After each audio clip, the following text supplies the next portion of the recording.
Let me talk about the next class because it relates to this. So I'll get into this. It's called Business Decision Models, and it's basically stats. Now, I never took stats. I did math, obviously, and physics as in engineering, but never did stats. So a lot of the calculations are new for me, and a lot of the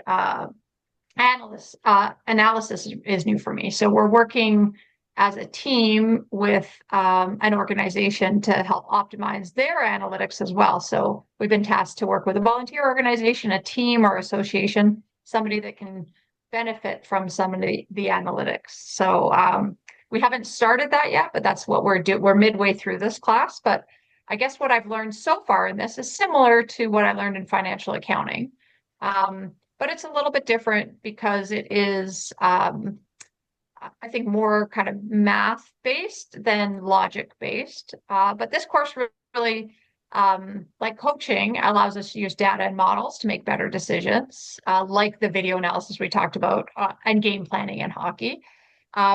So decision making under uncertainty, and hockey is full of variables. There's injuries, opponent tactics, referee decisions, but creating models in advance that can prepare you for different scenarios. So just being ready and prepared, I think that's one of the biggest things, to be able to make decisions later on. So um, unexpected situations, what to do when you pull the goalie, who's going to go on, like having all of those kind of thoughts prior to the game and being prepared as a coach.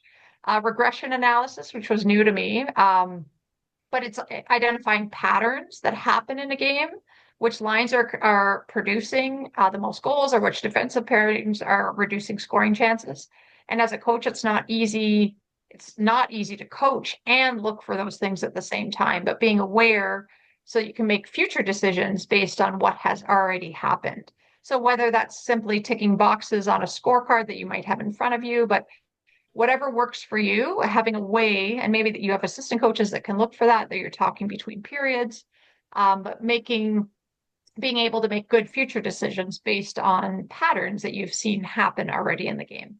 Optimization, so finding perfect balance between offensive and defense, power play units, practicing those in practice.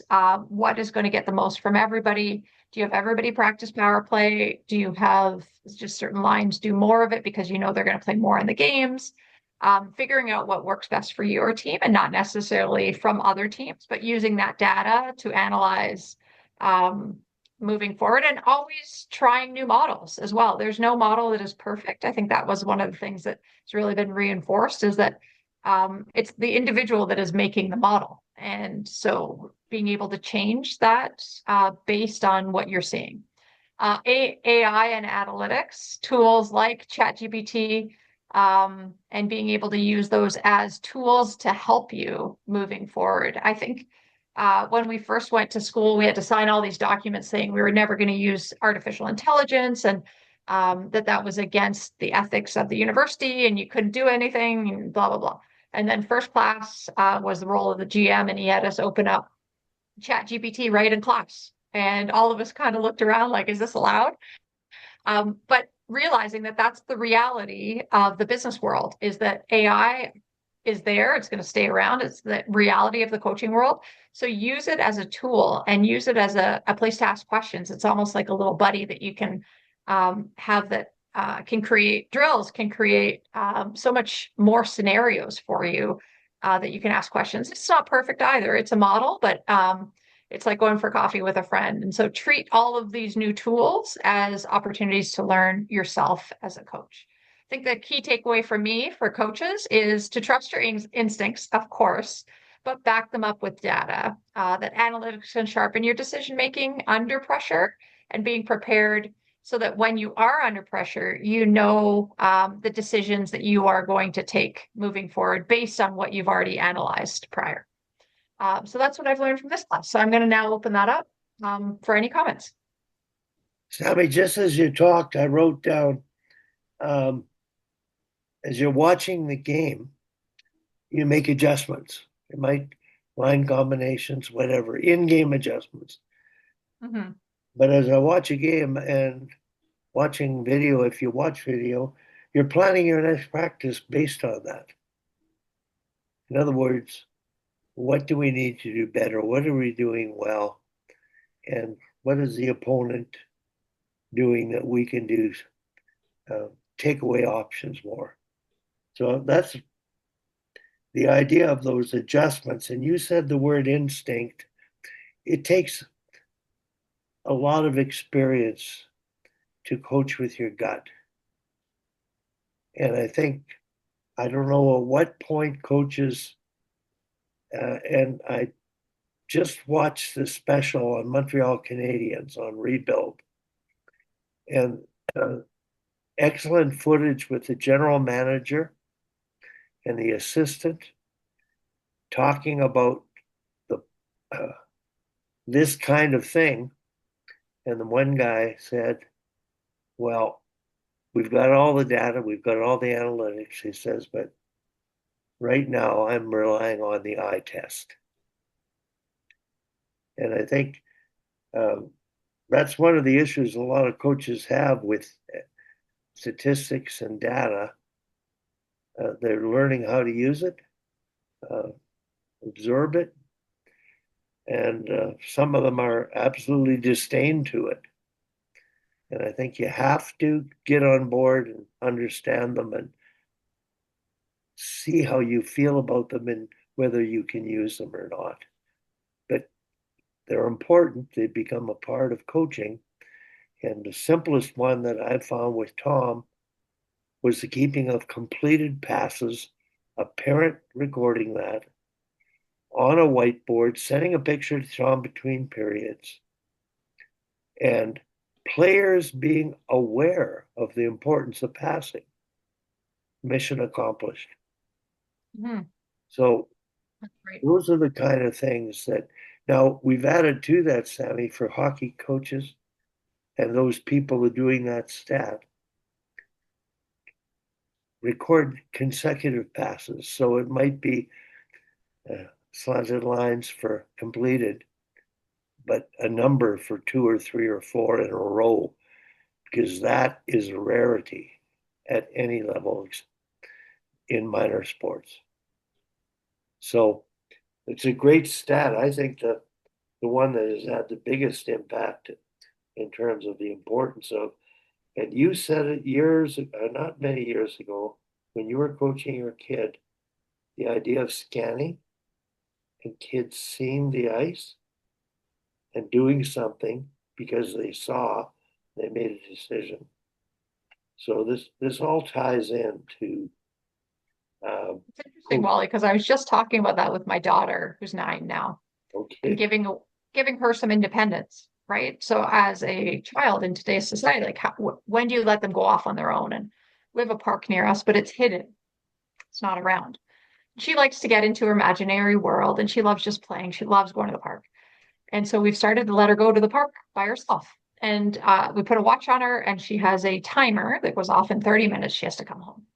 But the thought of scanning and of scanning your surroundings, knowing what's around you when you walk into a park, who are maybe the parents that have children that you could go to if you're not feeling comfortable. Where would you run if somebody comes up to you? If you're all by yourself, like where do you go? And so we are just talking about scanning, and it's such a life skill that I don't think we talk enough about it in real life either, of being aware of your surroundings, where you would go, what situations you would do.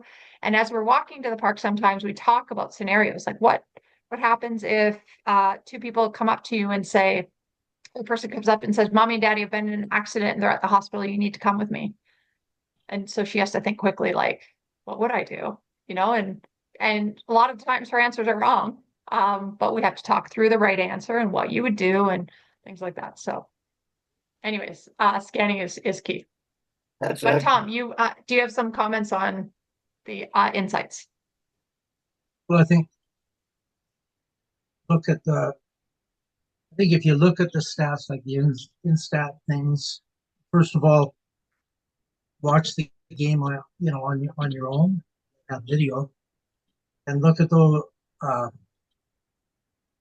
if you recognize what the stats showed you. And that, then you can, and the stats will, sometimes you don't notice things. Check that out and look for it, with video game or whatever. Like right now, I'm in the middle of planning a practice night and last practice before this tournament, and also using the information and then implementing things. And parts of the matter, I think.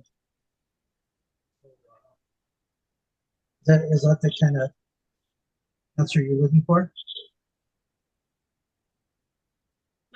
Tom, I feel like the last little bit you're cutting in and out. Wally, do you feel like Tom's cutting in and out? Yes, you are, Tom. For some reason, we couldn't, it was broken up.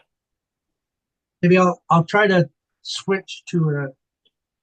Actually, when you're close to the speaker, it's okay. I feel like your speaker is maybe just directional. It's when you're off to the side a little bit.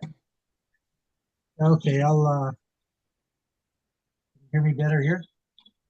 You're just more consistent. We could hear you. It just was like it would go in and then come out and go in and come out.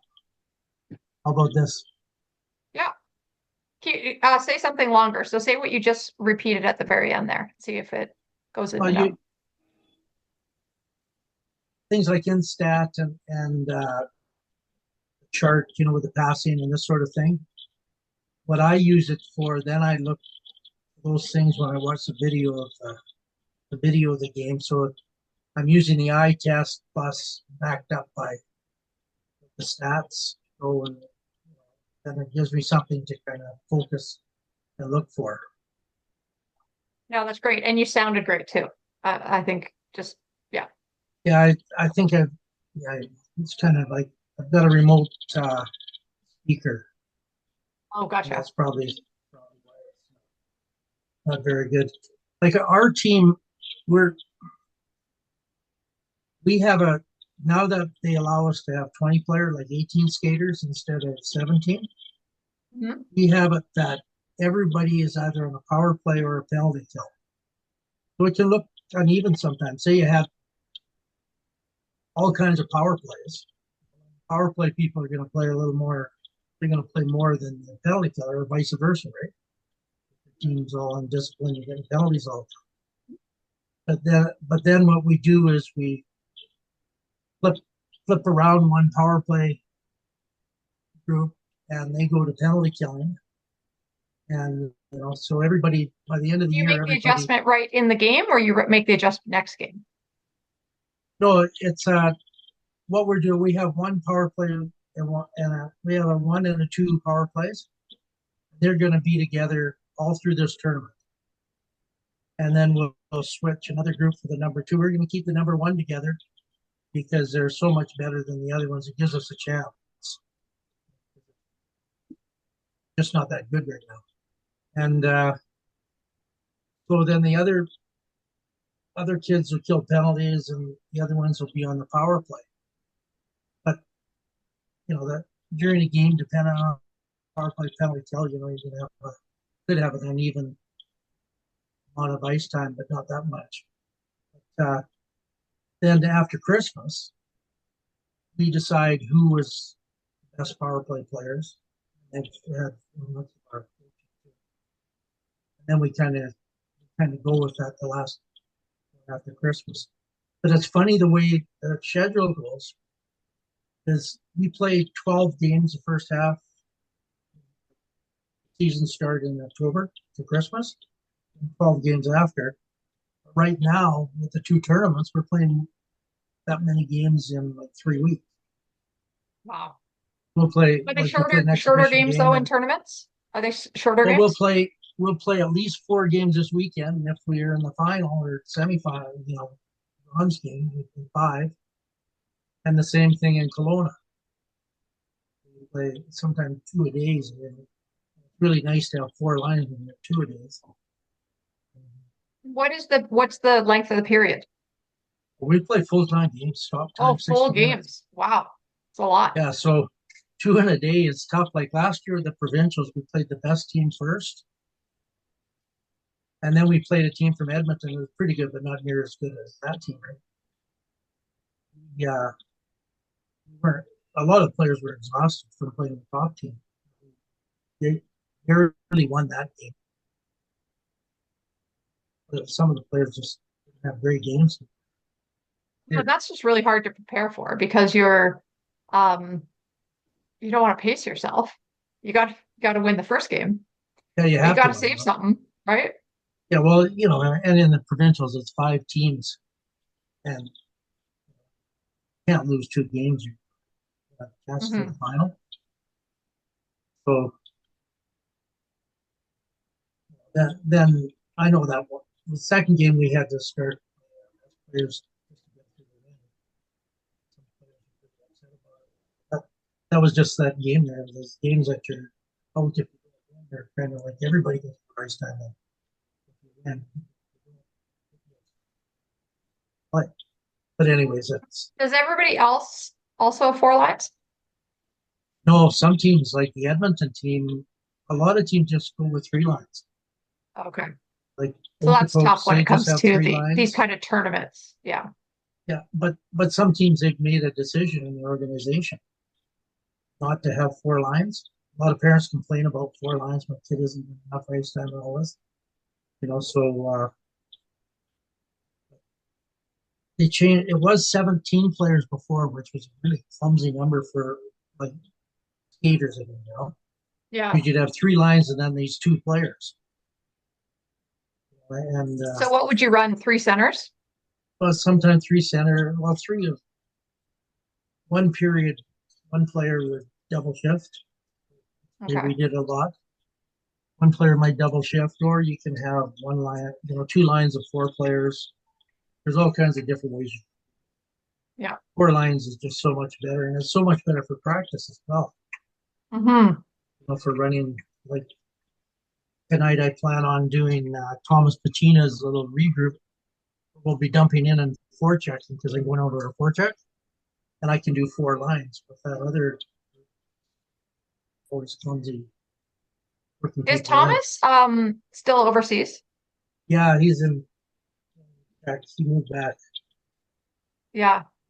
I knew he moved back. I didn't know if he was in Czech or was in another um Well, last I country. heard, he was in the Czech. I haven't talked to him in a while. Mm. I was there 2 years ago. I was hoping he'd come to the conference. Oh yeah, at the World But Championships. yeah, but he never came. Mm. And I thought I heard that he moved to Italy or something, like with a new partner.